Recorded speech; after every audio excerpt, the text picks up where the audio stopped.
आणि बुलेटिनच्या सुरुवातीला एक महत्त्वाची बातमी आहे। महाराष्ट्र राज्यामध्ये धनगर समाजाला एसटी आरक्षण मिळावं यासाठी राज्यस्तरीय आमरण उपोषण पंढरपुरात सुरू आहे।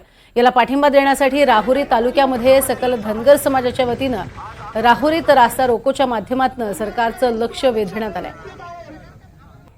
या रास्ता रोकोमध्ये समाज बांधव शेळ्या मेंढ्या घोड्यांसह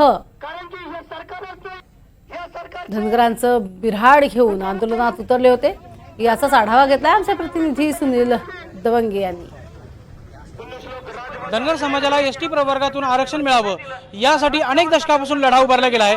पंढरपूरमध्ये सध्या उपोषण सुरू आहे आणि त्या लढ्याला आता सध्या राहुरीमधून जे आहे ते पाठिंबा देण्यासाठी या ठिकाणी नगर मनमाड जो महामार्ग आहे तो शेळ्या मेंढ्यांना वाघरू लावत या ठिकाणी रस्ता रोको करण्यात येतोय। आपण पाहू शकतो की पारंपरिक पद्धतीने धनगर समाजाच्या वतीने पिवळा ध्वज आणि मेंढ्या शेळ्या त्याचबरोबर बैलगाडी घेऊन या ठिकाणी धनगर बांधव जे आहेत त्यांनी अहमदनगर मनमाड रस्ता जो आहे तो अडवलेला आहे। सगळ्यात महत्त्वाचं म्हणजे अनेक दशकांपासून हा लढा जो आहे धनगर बांधवांकडून सुरू आहे।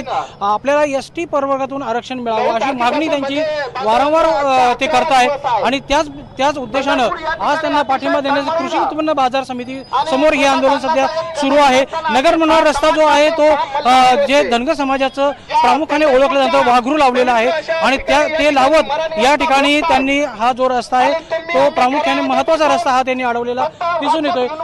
सर्वत्र जो आहे चक्काजाम करणं सुरू झालेलं आहे।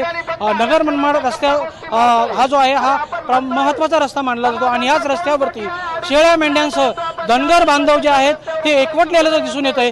आता यातून नेमका काय निष्कर्ष निघतो हे बघणं देखील महत्त्वाचं ठरणार आहे। सुनील दवंगे, NDTV मराठी, राहुरी, अहमदनगर।